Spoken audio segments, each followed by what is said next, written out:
دوستان سلام، امیدوارم که حالتون خوب باشه. امروز هم با یه نکته گیمی دیگه در خدمتتون هستیم. امروز بچه ها راجع به فیفا یا اف سی میخوام صحبت کنم. یه نکته بگم.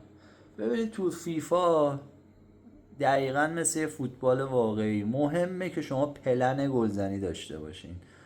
یعنی یک پلنی رو به عنوان روش اصلی گلزنیتون در نظر بگیرید. البته این بسته به تاکتیک حریف هم داره و نمیشه همیشه با هر حریفی رو اون پلن به گل رسید، ولی به عنوان یه در واقع گیمر، مثل یه مربی واقعی فوتبال، شما باید یه پلنی رو به عنوان پلن اصلیتون در نظر بگیرید.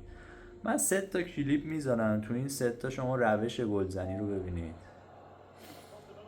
اینجا یه توپگیری از حریف میکنیم، بازی رو به جلو میاریم.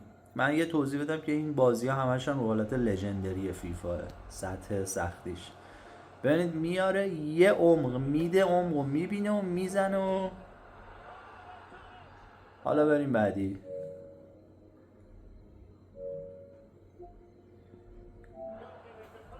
ببینید اینجا دوباره یه توپگیری از حریف میکنیم، عمق رو میگیره. من خودم از رو بیلداپ عقب زمین، یعنی بازی سازی از عقب زمین خیلی تاکید دارم، یعنی دوست دارم از عقب زمین بازی سازی انجام بدم. اینجا ببینید یه عمق پشت دفاع، گل بعدی. بازی چند شد؟ 2-2. و اصل کار اینجاست که شاهکار یا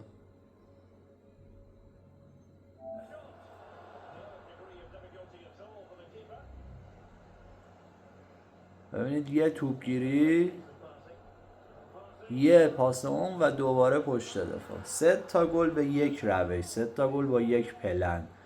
و اگه دقت کرده باشید تو 2 ما توپگیری کردیم، یعنی پرس جلوی زمین. بچه ها پرس جلوی زمین رو باید داشته باشین. حالا این پلن منه، نه اینکه همه بخوان. نکته ای که داره، من خودم پلنی که تو بازیام دارم و تو اکثر بازی ها جواب میده، مگر اینکه حریفتون یک دفاع بسیار فشرده داشته باشه که اون موقع مجبورید به روش هایی مثل شوت یا سانت رو بیارین. ولی تو یک بازی معمولی شما میتونید یه همچین پلنی رو استفاده کنید. و مهمترینش، من حالا خودم مد نظر قرار میدم، بیلداپ یا بازی سازی از عقب زمین و در نهایت کار رو عمق حریف. و مورد بعدی، وقتی توپ دست حریفتونه، پرس از جلوی زمین، یعنی پرس رو دفاع حریف برای توپگیری و بازم ضربه از عمق دفاع. پلنیه که من خودم تو حمله هم استفاده میکنم و شما هم باید تو، اگه یک فیفا باز حرفه‌ای هستید، باید پلن گلزنی داشته باشید. یعنی یک مربی واقعی، میگم هیچ فرقی با فوتبال واقعی نداره. و در مواقعی که در واقع پلن اصلیتون گل نمیزنید، یک مربی هم اینجوریه که باید پلن های بعدی رو امتحان کنه. یعنی شما وقتی میبینید توی یه تایمی از بازی پلن اصلیتون گره میخوره، باید برین سراغ پلن های بعدی که دارین. عزت زیاد دوستان، تا آموزش های بعدی، بدرود.